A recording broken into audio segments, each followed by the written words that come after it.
Hayei Sarah, la vida de Sara. La encontramos esta porción en Bereshit capítulo 23 versículo 1 hasta Bereshit capítulo 25 versículo 34.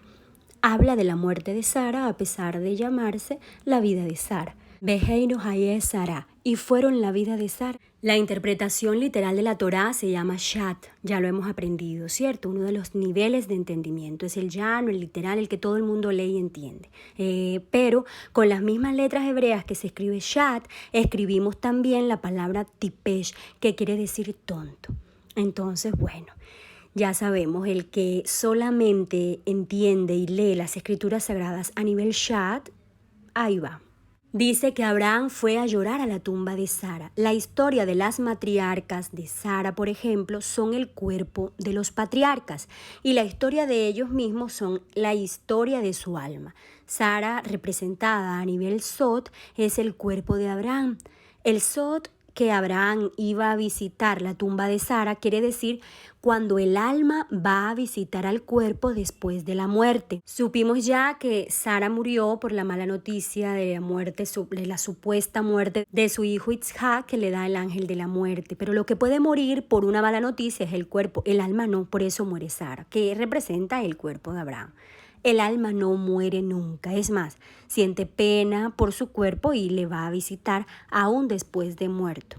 Se dice que 7 días después de la muerte todavía está el alma yendo a la tumba a visitar su propio cuerpo. Sabemos todos que Abraham buscó a Dios hasta que lo encontró ese nivel de humildad, ¿sí? Entonces el ángel de la alianza y Abraham se hicieron uno.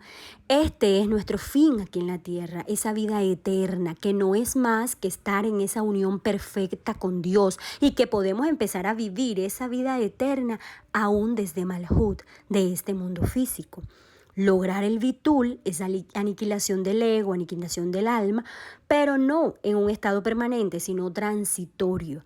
Porque pues el yo sí se puede destruir el ego, pero no se puede destruir el yo. Por eso debe quedar claro que no se debe procurar destruir el ego, mucho menos en un niño. Al niño hay que dejarlo ser. De hecho, se dice que hasta los 40 años a la persona hay que decirle tú puedes, ve adelante, sigue. Cuando se bloquea, se genera un desequilibrio muy grande en esa persona. Entonces no se debe destruir ni procurar destruir el ego de forma permanente o total porque sería la propia autodestrucción. Habría un sinsentido, una propia aniquilación. En el infinito de Dios, esta aniquilación del ego transitoria, vuelvo y lo digo, es como ese éxtasis, un retorno del alma a Dios. Cuando leemos, por ejemplo, que determinado sadik, santo, justo, tuvo un éxtasis, es esto. Logró esa unión perfecta con Dios, pero transitoria. En Juan capítulo 17, versículo 3 dice: esta es la vida eterna, que te conozcan a ti, el único Dios verdadero. Este versículo, sin embargo, nos deja claro que no se trata de una unificación total, sino más bien de un acercamiento, una aproximación. Pues bueno, Abraham consiguió este acercamiento. Él solo se interesaba por estar unido a Dios por debekut, por unión. Cuando se hace bitul, la aniquilación del ego de forma transitoria, se llega al debekut. Entonces, Abraham pierde su ego para que Dios se le revele. Todos tenemos grandes cantidades de ego, algunos a nivel de egocentrismo, otros a nivel narcisista, otros a nivel psicopático, ya trastornos pues muy avanzados a nivel mental, ¿no? Uno puede creer que se ha quitado el ego, pero no lo ha hecho. Entonces, humilde no es tener complejo de inferioridad. Hay personas que les hablan del perdón, de la humildad y lo confunden con dejarse pisotear. No, humildad es saber que todo viene de Dios y de hecho, es tan malo el que pisa al otro como quien se deja pisar.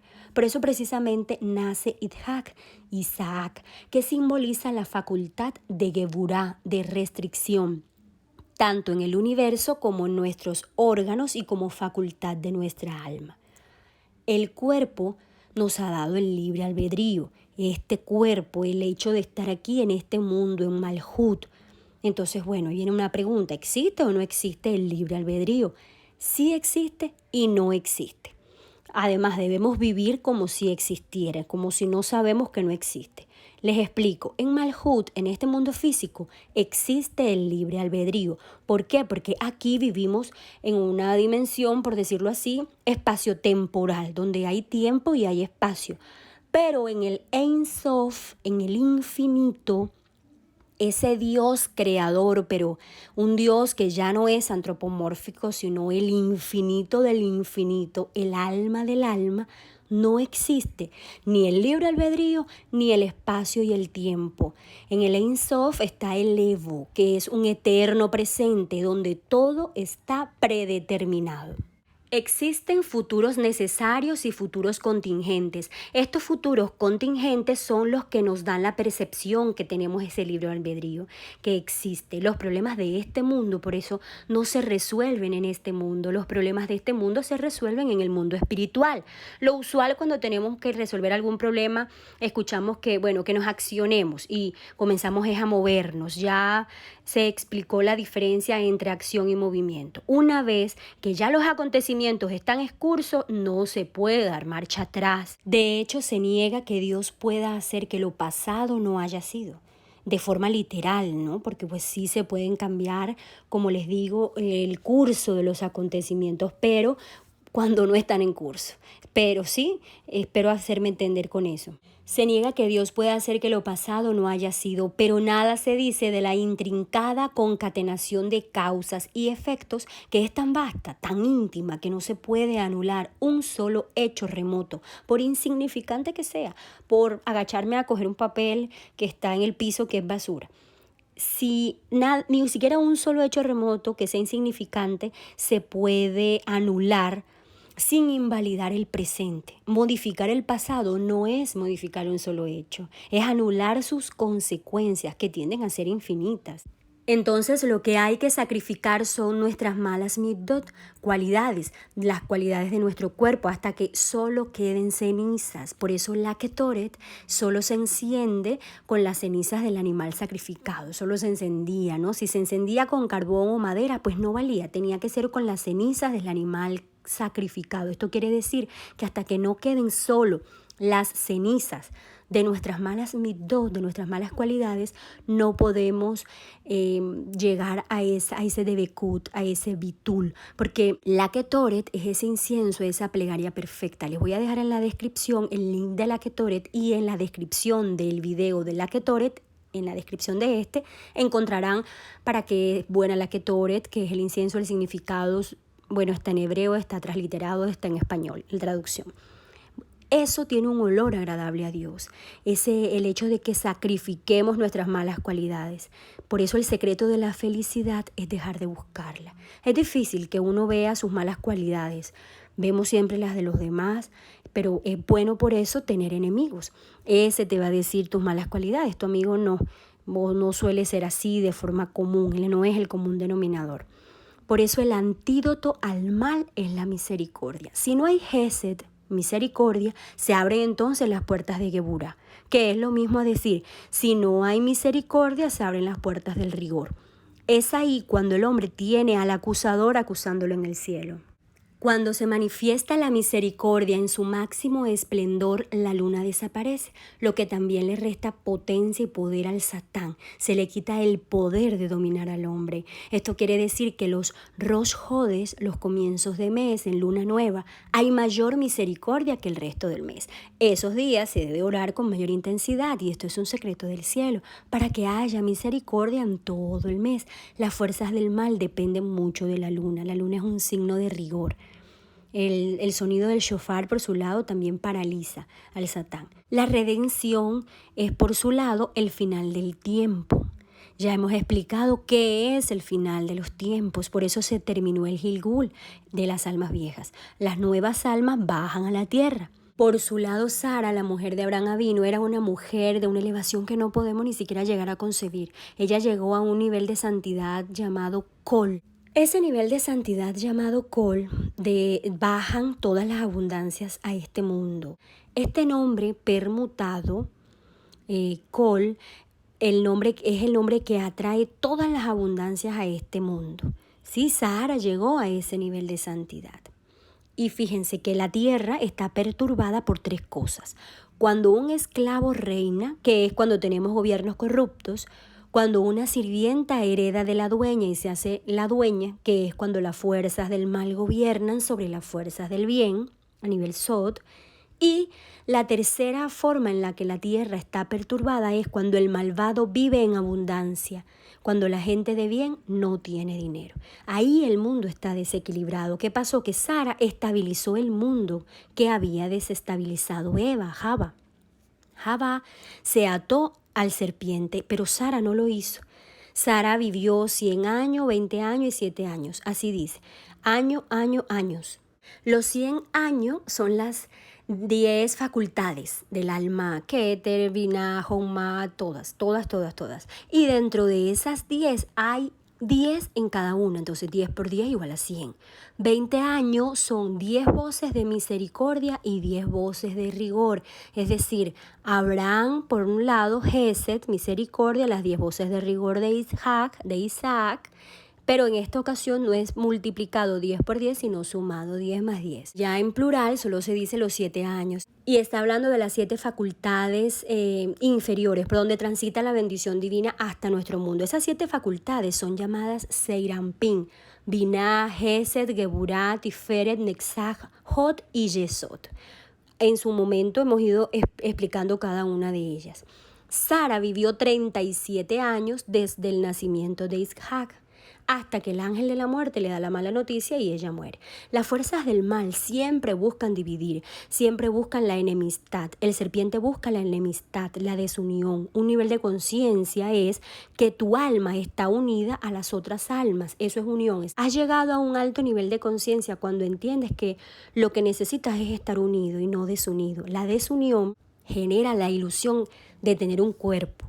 Genera esa ilusión de que me sienta separado de los demás, como que yo soy una cosa y tú eres otra. No me duele lo que le pase al otro porque es otro cuerpo, es otra sensación, no tengo por qué sentirlo yo. Pero si subo un nivel de conciencia, cada vez que alguien intenta subir el nivel de conciencia, ve que su alma está unida a la del otro. Entonces, si yo le hago daño al otro, me estoy haciendo daño a mí mismo. Por eso Dios le dice al serpiente, no morderás al mundo más que cuando el mundo esté en el grado talón. Eso está en Génesis 3:15. En este momento el mundo tiene una conciencia colectiva a nivel talón. Analicen todo lo que nos falta para subir a la cabeza, todo el cuerpo, todas las facultades nos falta, porque independientemente que unas personas estén a otro nivel, hay un nivel colectivo, ¿sí? Que necesitamos subir todos. No basta con que suba usted y con que suba yo, no. Tan pronto el mundo se eleve al nivel de la cabeza, el serpiente será destruido, desaparecerán los demonios, empezará a gobernar Elohim, bueno, todo lo que ya hemos explicado desde Bereshit. Ese tiempo de acción-reacción va a venir de forma inmediata, pero como no van a haber demonios que nos hagan hacer el mal, vamos a estar haciendo acciones buenas y obteniendo reacciones también positivas. Pero cuando el nivel de conciencia está a la cabeza, el serpiente no puede generar enemistad.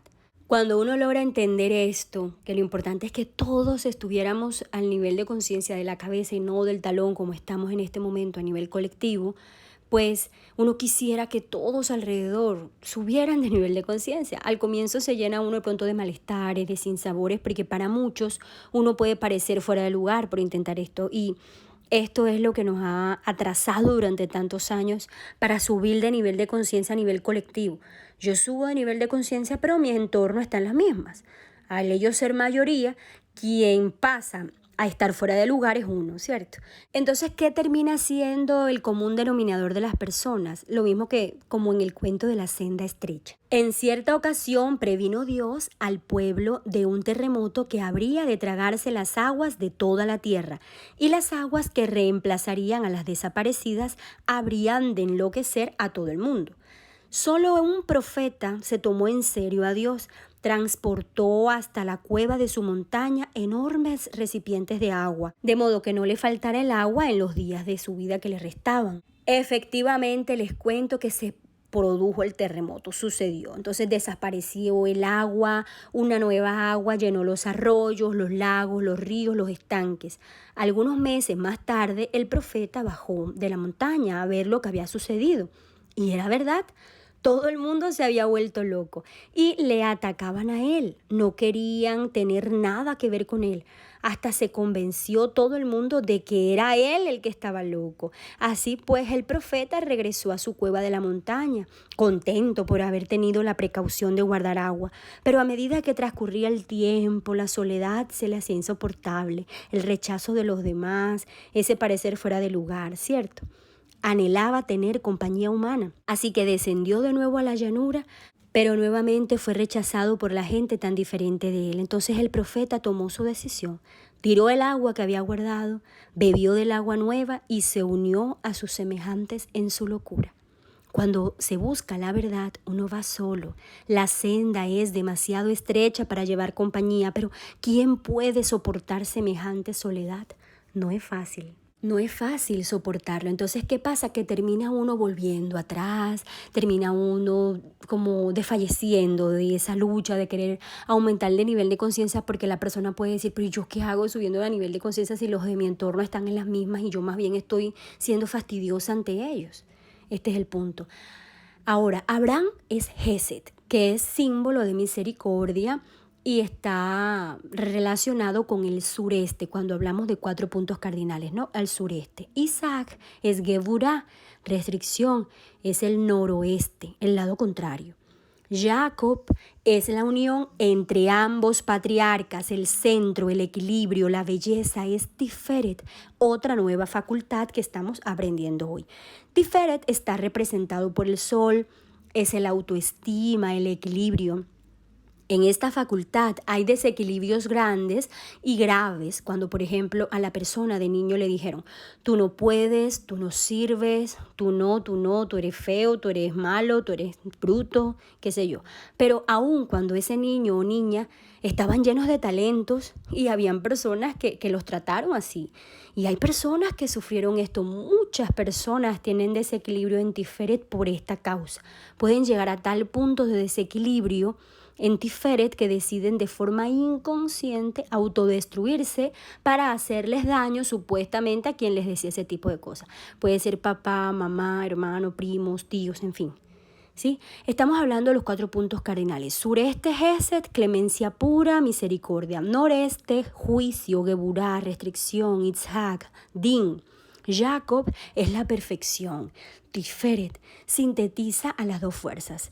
Tiferet es Jacob. ¿Qué pasa? Sin Jacob, sin esa parte neutra, sin Tiferet, ni Abraham ni Isaac mantendrían el mundo, pero con Jacob se mantiene. Por eso, cuando se ora, nos unimos a los méritos. Me uno al mérito de Abraham, de Isaac y de Jacob. Me uno al mérito de Gesed, de Geburá y de Tiferet. Lo mismo que decir, me uno al mérito de la misericordia, del rigor y de la belleza, del equilibrio. Esto quiere decir, eso es lo que estamos pidiendo. Esto que les voy a decir a continuación es hermoso, por favor presten atención. Jacob era el talón, esto por la historia entre Esav y Jacob, en la que Esav ala del talón a Jacob para salir del vientre de su madre. Ellos chocaban en el vientre de su madre, dice la Torá. Esav quería entonces ser primogénito, ¿no? Además, Ya viene de la Yud, del Yud, Hei, Vav, Hei. Y Ekev, que tiene las mismas letras de Jacob, significa talón, porque nació después de Esaú. Hasta que Dios le cambió el nombre por Israel a Jacob, las letras de la palabra Israel permutadas se encuentran Rosh Li, mi cabeza. Entonces, cuando Jacob luchó contra el ángel, Dios le cambia el nombre y le llama a Israel. Pasa de Jacob, que significa talón, a Israel, que significa cabeza, mi cabeza. Es una lucha espiritual. Siempre que la humanidad no procura subir de nivel de conciencia, no ora, no medita, no estudia el nivel Sot, está al nivel del talón. Después de vencer al ángel, se está al nivel de la cabeza. Deja de llamarse Jacob y empieza a llamarse Israel o Rosh Li, mi cabeza.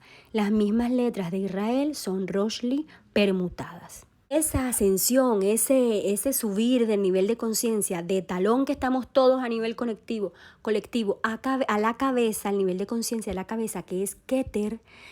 Talón además está cerca a los pies, que representa Malhut, este mundo físico. Y cabeza, que representa a Keter, que es la facultad de la corona máxima, por decirlo de alguna manera. Cabeza, ¿cierto? Siempre que la humanidad no sepa esto, estará en el nivel del talón, que es en el nivel de la enemistad, esa rivalidad entre Jacob y Esav, esa rivalidad entre vecinos, entre madre e hija. El hombre puede elevarse de nivel de conciencia en escalones durante 70 años de su vida, como mucho hasta los 80 años una persona puede ir subiendo y seguirá, pero pasado ese tiempo ya no puede elevar más su nivel de conciencia. Si llega hasta donde llegó el nivel de conciencia a sus 70 años, 80 máximos, como se decía, ahí se quedará esa persona, no avanzará más a no ser que sea sadik. Esos más de 80 años, después de los 80 años ya lo que viene es dolor y pena. Para los sadikim no, para ellos no tiene límite de edad el seguir evolucionando en su conciencia, suben de manera imparable hasta su último día. Por eso vemos que Sara vivió 127 años, era una santa, era una justa. Siguió subiendo de nivel de conciencia después de los 80 años, que fue que tuvo a Isaac a los 90 años, ¿sí?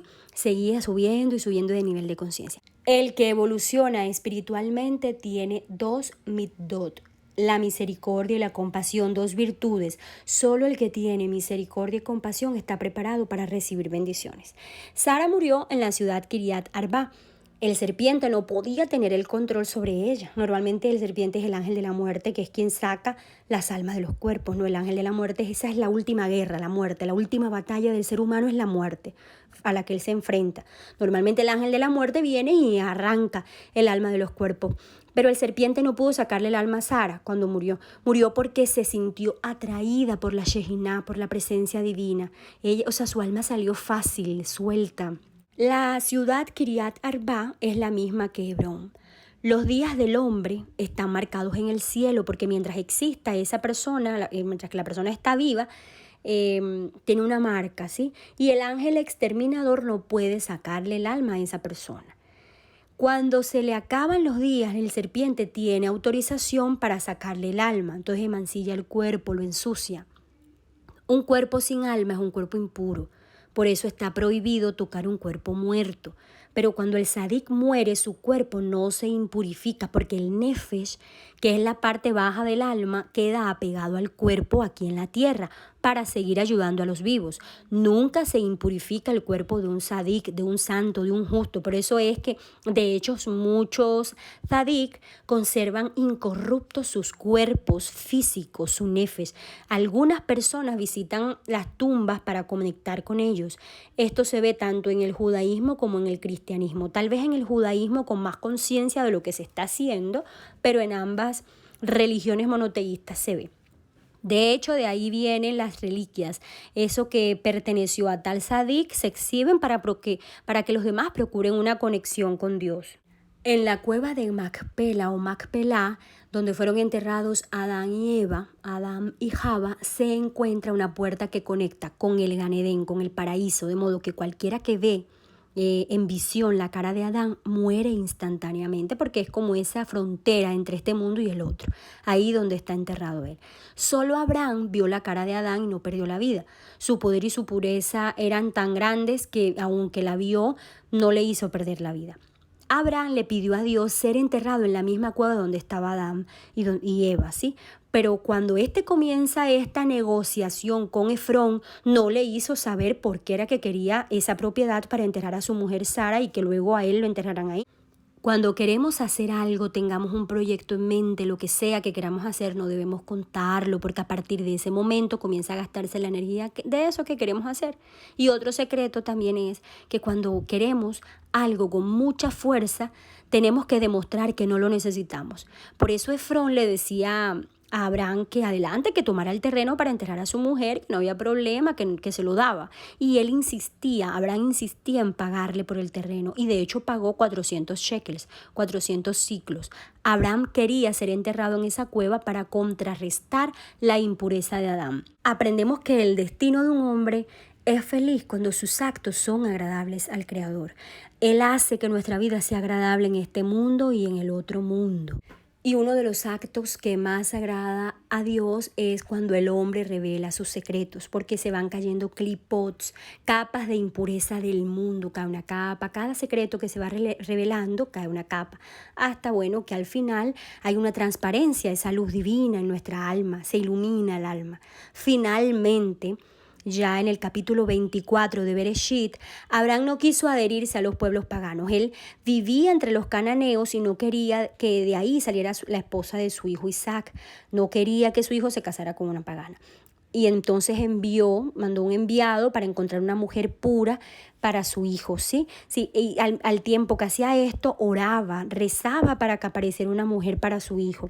La mujer pagana tiene clipots, impurezas. Esas impurezas destiñen sobre el hombre que está con ella, como que los impurifica. Si una mujer se ha impurificado, ya aprendimos, pues bueno, cómo se impurifica a alguien. Se puede impurificar practicando hechicería, brujerías, con la forma de comer. Impurifica también al hombre cuando la mujer está impurificada. La fuerza que había en Macpelá era tan alta, tan grande, que inmediatamente quien se acercaba a esas tumbas hacía su ticún, rectificaba su alma, pero también le podían pasar cosas muy graves, ¿no? Para que esa rectificación sucediera así de rápido. Sabemos que hay 5 niveles de alma: Nefesh, Ruach, Neshama, Hayá y Yehidá. Yehidá está en Keter, corona, cabeza. Esta facultad, bueno, la explico otro día por el tiempo. Yehidá viene de Yihud, de unir, de fusionar. Quiere decir que no se distingue entre un hombre y Dios. Cuando a alguien se le da este nivel de alma, puede ser considerado Dios mismo, y solo sucede con el Mashiach. Ni con Moisés se vio esto. Jochma es la sabiduría, esta es Hayá. Neshama está en Binah, el Ruach está en Tiferet, el Nefesh está en Malhut. Casi todo el mundo está en Nefesh, en Malhut, en este mundo físico. No trabaja el resto de las facultades del alma. Algunos grandes oradores están en el Ruach. A los niveles de Neshama, Hayá y Yehidá es imposible acceder sin los secretos del cielo, sin la Torah a nivel Sot y sin las letras hebreas. Neshama es la puerta 50, ya lo vimos en la parashá anterior. Muy pocos llegan ahí, es esa puerta después del Omer, de los 49 escalones que se suben en el Omer, lo que lleva a Shavuot, esa entrega de la Torah. Hayá es conocimientos muy profundos de la Torah, y bueno, Yehidá es Dios quien la concede, no depende de lo que estudies, de lo que hagas, es una decisión de Dios. Quiere fundirse con un alma determinada. Finalmente se narra la descendencia de Keturá, que fue otra mujer de Abraham, con quien tuvo otros hijos, pero toda su herencia se la dio Abraham a Isaac, y a los otros hijos les dio presentes, dice. De Keturá descienden algunos pueblos de Arabia, entre ellos los madianitas, los sabeos, los dedanitas. Dicen algunos, esto pues no tengo la certeza, que Agar pasó a llamarse Keturá, que es, cuando hablan de Keturá se está refiriendo a la misma Agar. Esto no lo aseguro. Según algunos, esto pues no es confirmado.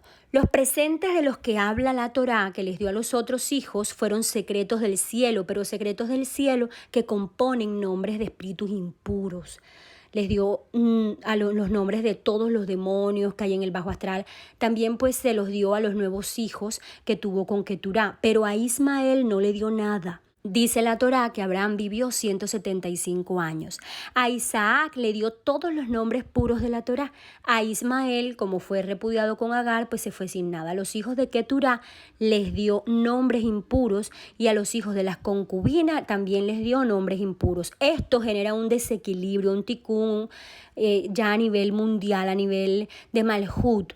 El no dar ningún presente a Ismael. De ahí viene esa rivalidad entre los ismaelitas contra los israelitas, o bueno, más que israelitas, el pueblo de Israel ya de forma espiritual. Algunos hijos de las otras concubinas de Abraham fueron a parar a Oriente por el lado de China, y bueno, los chinos no tienen esa rivalidad contra el pueblo de Israel, mientras que el pueblo de Ismael sí, porque bueno, ellos sí recibieron algunos presentes, fue Ismael quien se fue sin nada. Un sot es que los ismaelitas Hay que darle secretos del cielo buenos, de los buenos, a los ismaelitas para compensar ese desequilibrio que hizo Abraham al no darle nada. Cuando reciban los secretos de la Torá, volverá la paz. Finalmente narra que Ismael tuvo 12 hijos y vivió 137 años. Los hijos de las concubinas formaron pueblos que han sido respetuosos con los hijos, con Isaac, con la línea de Isaac, el pueblo judío, los hijos de Keturá también, pero son aquellos que han desarrollado la magia negra. Los secretos que les dio Abraham fueron impuros. Por eso la sabiduría de Salomón era superior a la de los orientales. Y Salomón tenía los secretos de los espíritus puros, los orientales de los impuros. Aquí les cuento esto, que de estos hijos de las concubinas de Abraham fue que Bilán aprendió sus artes de magia negra. Él era un gran mago, lo aprendió de la genealogía de los hijos de las concubinas de Abraham. Por eso existen secretos del cielo puros, otros impuros, y de una u otra forma estos no se habían salido a la luz. Finalmente se narra la historia de Esaf y de Jacob, el nacimiento de Esaú y de Jacob. La oración de Abraham fue escuchada. Isaac se casa con Ribca, con Rebeca, pero esta era estéril. Isaac le suplica a Dios por ella y engendran a Esaf y a Jacob. Desde el vientre ellos chocaban. Viene la historia que les narraba, que Esaf ala del talón a Jacob y por eso su nombre, talón, ¿no? Que tiene esa raíz de talón. Eran dos pueblos diferentes. El mayor serviría al menor. Primero salió a quien llamaron Esaf. Este fue el primogénito. La porción termina con la venta de la primogenitura por parte de Esaf por un plato de lentejas. Las bendiciones y ventajas espirituales por ser primogénito son grandes. ¿Qué es todo esto a nivel soft? Esto de las lentejas, de la venta de la primogenitura. Pues Esaf representa nuestro cuerpo, nuestro deseo de recibir, nuestro ego. Y Jacob representa nuestra alma. La historia sobre nosotros. ¿Nosotros qué solemos hacer? Intercambiar la vida eterna con la felicidad eterna. Esto es lo que solemos hacer, por lo inmediato. O sea, vendemos a Dios muy barato.